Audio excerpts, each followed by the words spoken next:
Welcome vegans, we have Specialized. Are they taking note of Doing Right as advice? Look at that, 4832. Subcompact. The Diverge. I've got another review coming up. I reviewed one a year and a half ago, January 2015, 2014, whatever it was. Good bike. I didn't like, though, how the gearing was really, like, it's for crit racing. It's meant to be an adventure bike, but you got gears for crit racing. A 5011 is a big gear. I've raced Div 1 crits with a 5011. And people, I don't know anybody who's not yet a fucking World Tour sprinter who can spin out a 5011 on a flat crit sprint. Do you know anybody who can spin it out? 130, 140 cadence is spinning it out. 1500 watts. I don't know anybody who can do that. But we have the Diverge used to come with the 50s. But now it's a 48. I would like to see the Diverge with a 30, 46 or a 44. This is another Diverge. This is the carbon model. I like this bike. It has great clearance. It's a pretty zippy bike. Yeah, it suits good long distance stuff as well. It's got rack and fender compatibility. The rear wheel setup though on the carbon ones, that through axle, you're a bit limited on your options potentially. That's another video. But let's have a look at the gearing. So we have here a 46 on the front. A 46 with only it's not even a 1-1 ratio. This one's a 1-1 ratio. But even 1-1 ratio isn't that. If you're going to do gravel grinding, steep climbs, if true adventure gearing, maybe throw some racks on there, a bit of bike packing, a 1-1 ratio, you're still going to be grinding or you're going to be walking. I don't know about you, but I can hold, on a good day, about 5.8 watts per kilo for 10 minutes. And I use a 1-1 ratio on some of my bikes. Some of my bikes I've got a 40 cassette in the back, road bikes. Some of my road bikes I put mountain bike cranks on them. So if I'm 5.8 watts per kilo for 10 minutes on a good day, why are we speccing flatlander gearing for the average punter who wants to do adventure cycling? Now, if this was my bike, I would buy one of these. I might buy one down the track. I don't know. I'm waiting for Giant, see what Giant's going to bring up. But the one bike drive chains are right. But I would put probably a 30 on the front. And let's have a look at why I would do that. True adventure gearing. We have here a 3410 gearing. We'll give you about, tyre-wise, sorry, we'll have to 32 tyres. That will increase it a bit. Calculate. This is what bike companies should be doing. Work out how much speed people... I can sit at 43k an hour at 100 cadence, which is not that high cadence if you're talking big power. If you're talking 350 watts, then 100 cadence is good for that. Let's have a look at Bradley Wiggins quickly, just for people who don't understand spinning. Bradley Wiggins set the hour record, 105 cadence, about 470 watts, 53, 55, what's his speed? Fucking fast, alright? Fucking fast. He's basically span it out 105 watts. 105 cadence he span it out, 105 watts. 105 cadence, let's get back to that. So Bradley Wiggins is doing 105 cadence for an hour. If you're doing 105 cadence on your Diverge of a 3410, you're doing 45k an hour. When, in an adventure ride, are you going to be doing a TT on the flat at 45k an hour? I mean, you'd have to be a pro to do 45k an hour on the flat on a fucking adventure bike with 32mm tyres, maybe some racks on there. You have to be fucking banging out maybe 350, 400 watts, which only a few people on the planet can do for an hour. So let's have a look at another option, the 30.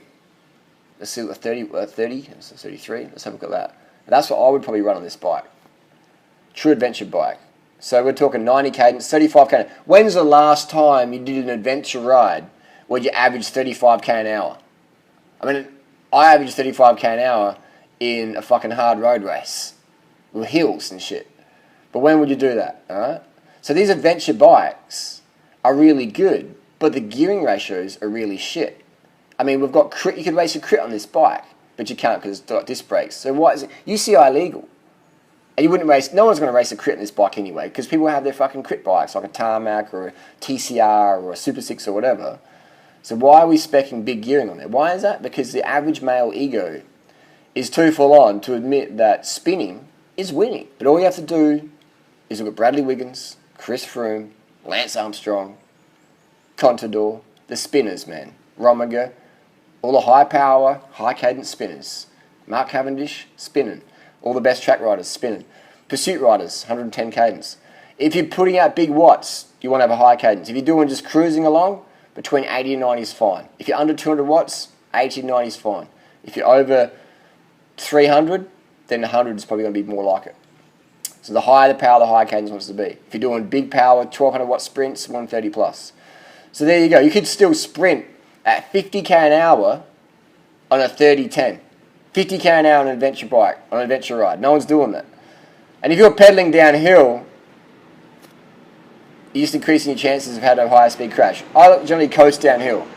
If you want to race downhill, do it, but you better off just get a fucking downhill bike, full face helmet, and fucking race downhill, in my opinion. Because I've seen horrific crashes on road bikes, downhill.